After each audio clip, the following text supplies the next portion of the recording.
तालाब में बहुत से जीव रहते थे। वही तालाब के पास एक वृद्ध बगुला भी रहता था, जो कि बहुत बूढ़ा होने के कारण मछलियों का शिकार करने में असमर्थ हो गया था और अक्सर उसे भूखा ही रहना पड़ता था। एक दिन जब बगुला तालाब के किनारे बैठा था, तब उसे एक तरकीब सूझी और बगुले ने जोर जोर से रोना शुरू कर दिया। बगुले को रोता देख एक केकड़ा तालाब से बाहर आया और बगुले से पूछा, क्या हो गया है बगले, क्यों रो रहा है पगले तू? ए केकड़ा भाई, मैंने एक आकाशवाणी सुनी है कि इस तालाब का पानी जल्द ही सूख जाएगा और यहाँ के सभी जीव मर जाएंगे।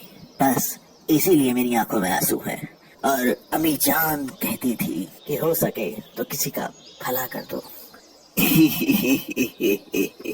अच्छा है। केकड़े ने यह बात तालाब में जाकर सभी को बताई और सभी जीव इकट्ठा होकर मदद लेने बगुला के पास आए और बगुला से बोले, अला बगला भाई, क्या आप हमें सुरक्षित स्थान तक पहुंचा सकते हैं? हाँ दोस्तों, यहाँ थोड़ी दूरी पर ही एक विशाल तालाब है। मैं तुम सब लोगों को कुछ ही दिनों में वहाँ पहुँचा दूंगा। सभी जीव मान गए। बगुला एक एक करके मछलियों को ले जाता और उन्हें एक चट्टान पर ले जा करके खा जाता। अब बगुला बहुत खुश था, क्योंकि उसे बिना किसी मेहनत के उसका भोजन मिल रहा था।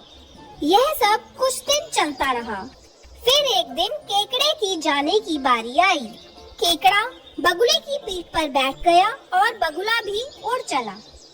कुछ दूरी पर केकड़े ने बगुले से पूछा, तो बगुले, खुश तो है ना मछलियाँ वहाँ? तू ले जा रहा है मुझे जहाँ। बगुला सोचने लगा कि अब इसे सब सच बता ही देता हूँ, क्योंकि इसे भी अब मैं खाने ही वाला हूँ। नहीं बच्चे, मैंने तो झूठ कहा था। ऐसा तो कोई तालाब है ही नहीं।